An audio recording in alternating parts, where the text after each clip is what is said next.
अस्सलाम वालेकुम व्यूवर्स। आज मैं आपको बताने जा रहा हूँ मुर्गों के सोकड़े के बारे में। यानी सोकड़े का मतलब मुर्गों का यकदम से सुकड़ जाना, तबीयत इतनी ख़राब हो जाना कि कुछ ना खाना और खाने की वजह से मतलब कि मुर्गे का सुकड़ जाना, मौसम के तब्दील होने की वजह से मुर्गे का सुकड़ जाना। तो आज मैं जो आपको बताऊंगा टू द पॉइंट, ज़्यादा आपका टाइम भी नहीं लूँगा, ठीक है। ना ही मैं किसी का टाइम वेस्ट करना चाहता हूँ, ना ही मैं ज़्यादा किसी का टाइम लूँगा, ठीक है। मैं जो आपको बताना चाह रहा हूँ वो बहुत ही मुयस्सर इलाज है मुर्गों के सोकड़े के बारे में, ठीक है। आपने लेना है कलोसिन डी गोली, ठीक है। कलोसिन डी गोली लेनी है और आपने दूसरा लेना है एथेराग्राम।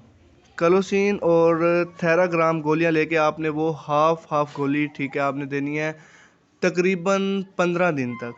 ये आपने मुर्गों को तकरीबन 15 दिन तक हाफ गोली सुबह दें या रात को दें, यानी दोपहर को नहीं, ना ही किसी और टाइम। या तो खोलते वक्त देना है या तो परिंदे को ढकते वक्त, ठीक है। और जो ग़िज़ा है, इसकी ग़िज़ा होगी, आपने 30 ml लेना है दूध। दूध में आपने कर लेना, मतलब कि रोटी को भिगो के, रोटी भिगोनी है, रोटी भिगो के दूध में वो उसको आपने खिलानी है नरम करके। यानी अगर आप ताज़ा रोटी खिलाएं तो भी ठीक है, दूध में भिगो के। लेकिन अगर आप जो सूखी रोटी होती है अक्सर घर में, वो दूध में डाल के भिगो के नरम हो जाए, जब रात की भिगो के रखें, सुबह उठ के उसको खिलाएं, वो भी बेहतर है। या सुबह को भिगो दें, रात के टाइम रखते हुए खिलाएं, वो बेहतर है।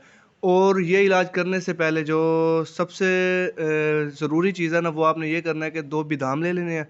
उन बादामों को पीस के, यानी आध कूटा करके, उनको सबको 2 बादामों को आपने परिंदे को खिला देना है, ठीक है। जितने परिंदे हैं उस हिसाब से आपने बादाम लेना है। हर परिंदे के लिए 2 बादाम। अगर आपका मुर्गा बड़ा है या मुर्गी बड़ी है तो 3 भी कर सकते हैं, इसमें कोई भी मसला नहीं है, ठीक है। लेकिन अगर आपका छोटा चूज़ा है या चिक्स है या मतलब कि पट्ठा है या पट्ठी है, तो उसको आप 2 बादाम दे सकते हैं। उससे इंशाल्लाह आपके परिंदे की रिकवरी शुरू हो जाएगी और जो सुकड़ने का मरहला था वो ख़त्म हो जाएगा।